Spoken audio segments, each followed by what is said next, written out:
Goeiemôre, 11 Junie. Ja, 11 Junie. So 'n paar refugee vrae en antwoorde. Voor ek begin, ek gaan heel moontlik vanaand 7 uur Suid-Afrika tyd 'n live kan doen om 'n paar vrae te antwoord. So vir so 3 kwartier. So kyk uit daarna as jy 'n link sien wat oppop by YouTube. Miskien ook by Facebook. Ek is nie 100% seker nie, maar ten minste by YouTube vanaand. 7 uur vanaand. En dis nie 'n garantie dat ek definitief as jy sien en dan sê ek daar, as jy dit nie sien is ek ongelukkig ander goed my vasgehou. Die tweede een wat ek wil sê is ek kry baie vrae op van my video's. Mense vra, kan ek my asseblief my e-mailadres vir hulle stuur? Hulle wil met my kontak maak. Ek is jammer, ek het ongelukkig nie 'n publieke e-mail nie. So en ek kan nie my privaat e-mail op daai goed sit nie. Dis net nie, dit gaan net nie werk nie. Ek het nie spasie vir duisende en duisende e-mails wat gaan inkom daarna nie. Maar ongelukkig het ek nie en ek gebruik nie wat Facebook Messenger ook nie. As jy wil spesifiek iets uitvind, vra, sit dit generic, jy weet die vraag en sit dit onder in my video's, ek kyk aan sal dit vir jou antwoord. Dis die stand van dit. So kom ons kyk gou na 'n paar vrae. Ek is op die H2 visa, werk op 'n plaas hier in Amerika. Hoe moet ek doen om aansoek te doen vir die program? Jy kan nie vanuit Amerika uit aansoek doen vir die refugee program nie. Jy moet in Suid-Afrika wees. Jy moet daar wees vir die onderhoude en jy moet daar wees vir die vingerafdrukke en jy moet daar wees vir alles. So die wat in Amerika op die oomblik is op die H2 program, jy weet die H2A program, werk op plase. Jy moet daai keuse maak in jou lewe. Kan ek vir 'n paar maande maar sonder hierdie tipe werk sit om in Suid-Afrika te wees vir die proses? Dis ongelukkig up to you om dit te besluit.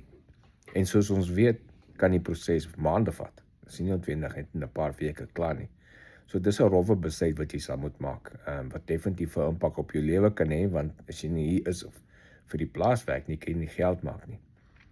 Die kanse, wat jy kan doen as jy hier is, jy kan aansoek doen vir asylum, maar dis nie 'n garantie dat jy dit gaan kry nie. So dis die probleem. Dis vir my eintlik 'n bietjie snaaks dat hulle nie mense in ag neem wat klaar op so 'n program kom. Die program is oop vir Afrikaners, minderheid mense in Suid-Afrika wat geoppress word, is die program oop. So van die mense doen tydelike werk in Amerika en ander plekke. Dis 'n jammerte, hulle link dit nie op sodat jy sommer uit Amerika uit kan aansoek doen vir dit en hier gaan vir onderhoude en goed nie. Maar ongelukkig daai stelsel werk vanaf Suid-Afrika. Dieselfde vraag. My kinders bly in Texas, hulle is op die B1 visa, hulle is op 'n business visa, hulle het al 'n huis gekoop hierso. Hoe kan hulle aansoek doen vir die program? Selfe probleem, hulle moet vanaf Suid-Afrika aansoek doen. Selfe probleem, want daai B1 is 'n tydelike business visa. So hulle het definitief dieselfde probleem as die plaaswerkers.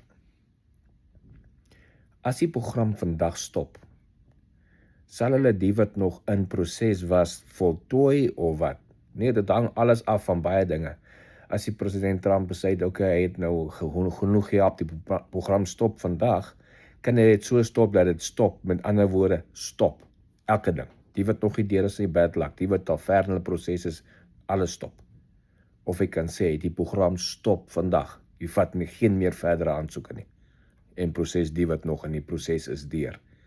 So hy het 2-3 opsies, as jy sê die program stop, het kan 'n hard stop wees, met ander woorde, niks gaan verder gebeur nie, of het kan 'n stop wees, stop verder, maak die ding toe, nie, mense kan nie meer aansoek doen nie, maar die wat in plan is, jy weet mos, jy gaan na die dokters office toe, as jy klaar daarin is, en hulle maak die deure toe, niemand kan meer inkom nie, maar die wat daar sê nog help, so iets, maar, moenie oor dit nou worry nie, gaan jy net aan by die proses,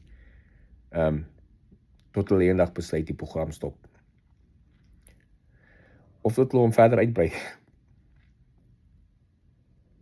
Iemand vra, niemand maak 'n video oor die finansiële implikasies nie.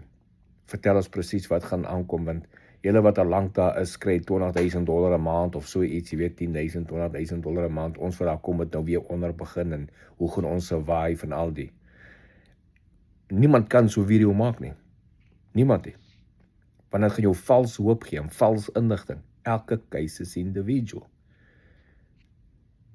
Hier's mense wat in die program inkom, wat binne 'n maand werk kry en 'n hoër salaris kry as wat ek kry wat al 18 jaar hier sit. Dan is die ander wat kom en weet onder beginnende laer salaris as wat ek het. Dit alles hang van jou af. Dan is die mense wat kom en 'n salaris kry en dan bo hulle means gaan lewe, dan gaan hulle sukkel. Of is mense kom met 'n salaris kry en binne hulle mens lewe en hulle lewe soos konings. Die meeste kan regtig baie lekker lewe. Dan is daar mense wat gaan kom wat miskien 'n werk kry, 'n temporary werk kry en hy 2 of 3 temporary werke. Niks scary om meer as een werk te hê nie. En dan gaan daar mense wees wat kom en op hulle alie sit en hoop iemand doen dit vir hulle en hulle kry nie 'n werk nie en 4 maande later moet hulle uit die huis uit. Want hulle hulp is op en nou het hulle onder 'n brug sit. So, dis ek kan nie, daai vraag is mens kan dit nie maak nie. Mens kan nie 'n video maak en sê dis wat met jou gaan gebeur, finansies en so aan nie, want dit gaan vals hoop gee en dit gaan verkeerde inligting gee, want dit is verskillend van case tot case. Is daar plekke wat in diensopleiding gee vir pilots of mense om pilots te word? Daar is baie min. Een van die plekke is byvoorbeeld jy moet die weermag join. Jy kan nie 'n pilot kursus in die weermag doen voor jy nie 'n US citizen is nie, want jy moet offisier word. Jy kan nie die weermag join voor jy 'n green card het nie. Jy moet onder 'n sekere ouderdom wees om op die pilot kursus te kan gaan en jy moet sekere hoë skoor in jou SVAP toets hê. So baie moeilik. Jy gaan baie min plekke kry wat okay, kom ons vat jou in diens en ons vat jou deur pilot training. Baie min mense doen dit. Daar's nie eintlik veel waarvan ek weet wat dit gaan doen nie, want die kostes daarin is so groot. Daar's nie 'n garantie as ek jou vat deur pilot opleiding om jou te kry op 'n commercial license en dan te vlieg vir my, dat jy daarna nog gaan bly nie. So, meeste doen dit glad nie. Baie moeilike ene. Baie duur ene. So as jou kind wil 'n pilot word, begin spaar. Private pilots, jy moet so 15,000 in die gatsak hê, dollar, om jou private pilot license te gaan, tussen 15 en 20,000. Hang af hoeveel jy skill het, want party mense kan hulle pilot license kry met die minimum 40 ure. Meeste doen dit hier by 60 tot 80 ure. Ek ken ouens wat tot by 100 ure gekom het en maar gekoot het, nog nie 'n license gehad het nie. Dit kan dit 'n duur projek raak.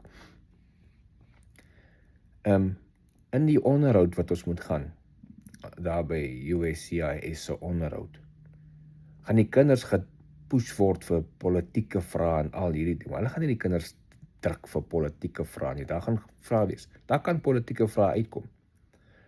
Maar die kinders word anders vrae gevra as die adults. Hoe moet ek my kinders voorberei vir die onderhoud? Maklik, een ding. Sê net vir hulle moenie lieg nie.